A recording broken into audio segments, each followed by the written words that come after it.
नमस्कार, हम हैं मुस्तफ़ाबाद में। ये गली नंबर 1 ब्लॉक सी है, जहाँ पे और अधिकांशतः ये मुसलमान बस्ती है।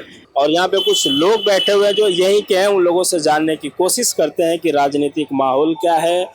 और नॉर्थ ईस्ट दिल्ली से, जो कि कन्हैया कुमार का लोकसभा क्षेत्र है, यहाँ से कौन जीतेगा और कौन पहुँचेगा सदन में। तो मैं यहाँ बैठ जाता हूँ। क्या माहौल है अंकल जी? यहाँ का माहौल बहुत अच्छा है।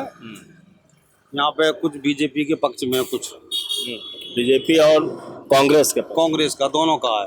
अभी यहाँ वो तो आप जहाँ भी जाएंगे तो पक्ष के तो दोनों लोग मिलेंगे ही, हर पार्टी के समर्थक मिलेंगे। जो वादे किए जा रहे हैं, जो दावे किए जा रहे हैं, इन पे क्या कहना है आपका? आप किस पार्टी के समर्थक हैं ये बताइए। हम किसी पार्टी के समर्थक नहीं हैं। हम तो जो समाज के आदमी है। चलिए, तो जो दावे किए जा रहे हैं, जो वादे किए जा रहे हैं, उस पे आप क्या बोलोगे? बीजेपी तमाम वादे करिए, कांग्रेस करिए कि मैं सत्ता में हम आएंगे तो न्याय पत्र उन्होंने निकाला है महिलाओं के लिए और युवाओं के लिए, कह रहे पेपर लीक के मामले नहीं होंगे। मैं आपके माध्यम से ये कहना चाहता हूँ कि इस उत्तरी पूर्वी लोकसभा के अंदर जब से मनोज तिवारी आए हैं, इसने 400 वाट का इसने खजूर वहाँ पे हर्ष विहार में बिजली घर बनवाया। जाम लगता था खजूरी चौक पे, वहाँ जाम भी कम कराया। और ये यहाँ से गोकलपुरी से और ये खजूरी तक रोड पे तक ये ऐसा बनना है मेट्रो का कि बस भी चलेंगी, नीचे ट्रक वो चलेंगी, मेट्रो चलेंगी, वो भी देखने लायक चीज़ बनाई है। और जो पार्क, खुले पार्क जैसे यमुना विहार में है, वहाँ पे खुला जिम लगवाया इन लोगों ने। उसका भी हमारे ब्रजपुरी में, उसके बाद में तो एक पार्क ही नहीं है पहले नंबर को, एक अस्पताल नहीं है हमारे ब्रजपुरी में। तो समझ गए कि कोई आम आदमी का भी वो नहीं खुला कल नहीं। क्या लगता है इस बार मनोज तिवारी यहाँ से जीतेंगे कि नहीं? मनोज तिवारी लगभग ज्यादा लंबे तो हार नहीं है, 50,000 के आसपास जीत ले जाएगा। ज्यादा लंबा टक्कर है, लेकिन जीतेंगे मनोज ना, वो जीत जाएगा।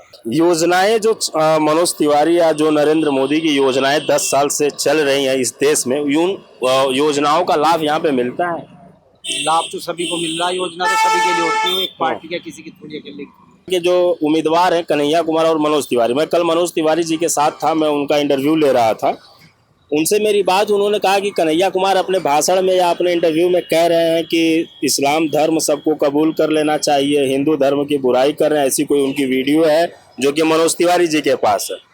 तो ये चुनाव आने के बाद हिंदू मुस्लिम होता है या पहले से?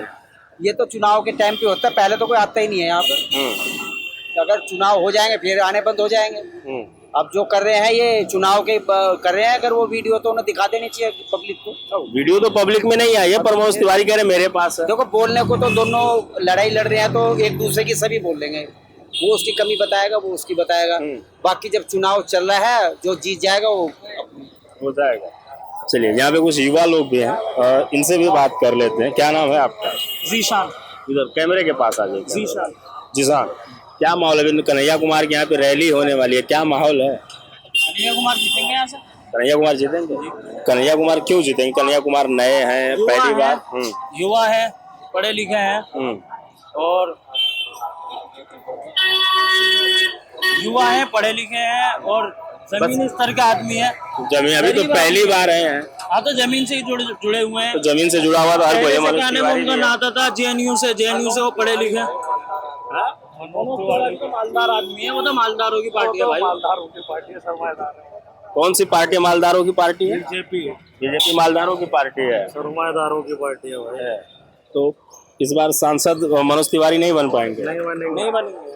वही बनेंगे। कारण क्या है? कारण क्या हो सकता है कि काम करा है यहाँ पे कुछ? अभी लोग कह रहे हैं कि यहाँ पे 300 वाट जो है ना, जब ये रोड का पानी भर जाता है ना बारिश के टाइम में, तो यहाँ इतना पानी भर जाता है।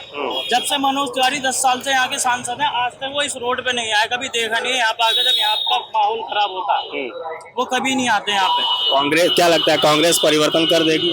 परिवर्तन होगा इस बार। होगा। बेरोजगार है युवा,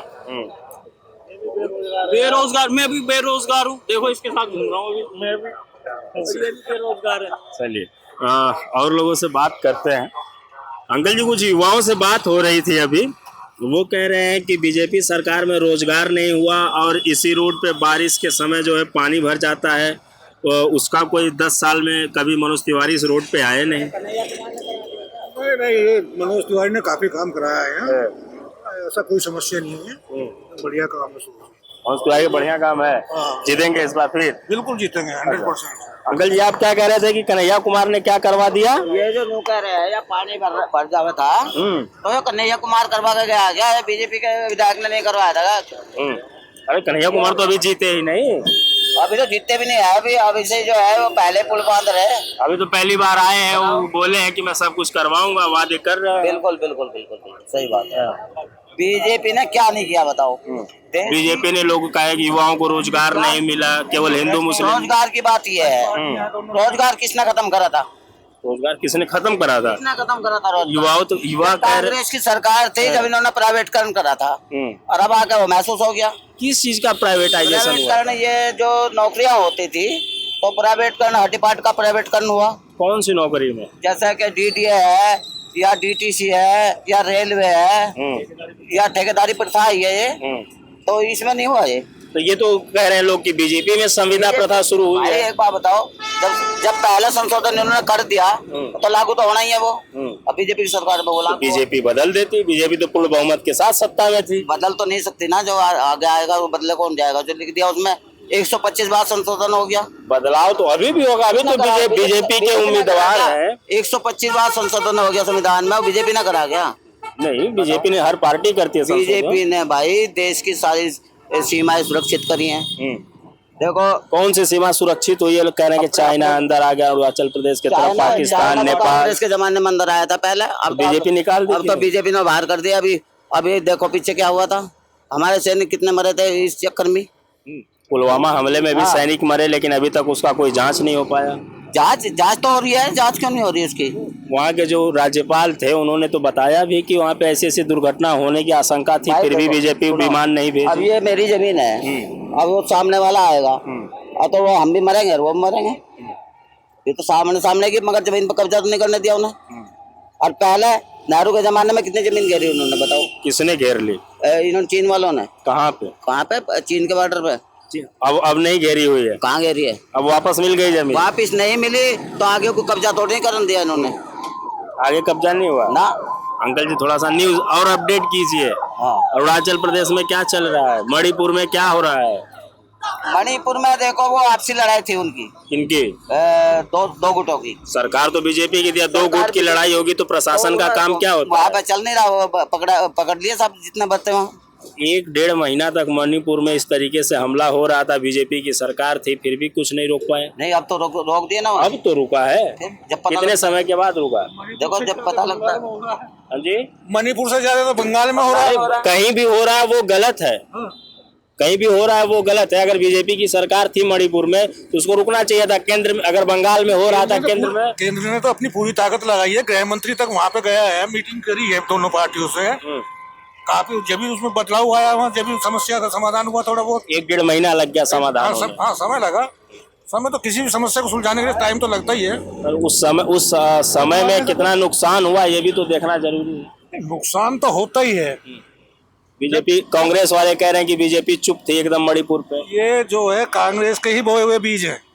कांग्रेस के समय में ही ये चाइना से जो लोग आए हुए हैं वो, और जो अपने हिंदुस्तान, उनके बीच का टकराव हुआ है।